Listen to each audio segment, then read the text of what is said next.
pleaded with the radio station's promotions director, Wendy.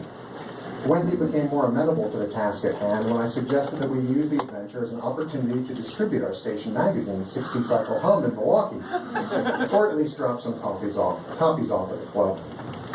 She agreed and discovered, upon acceptance of the car keys, the challenge of driving unfamiliar highways while learning stick shift on the fly.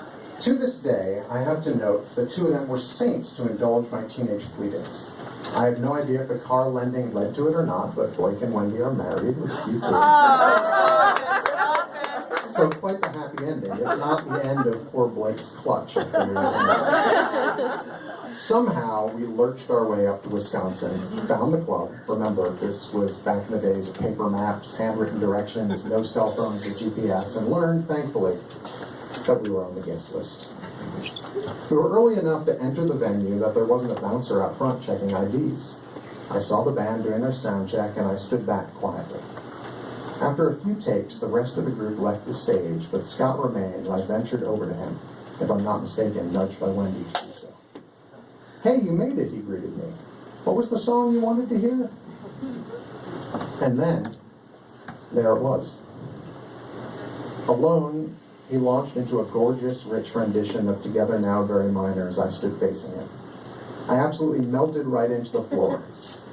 In fact, to this day, I get chills whenever I relive the memory. But the adventure was not over. After he finished, and I thanked him profusely, a bouncer came up and asked Wendy and me for IDs. I have no idea how this happened, largely because it happened so quickly.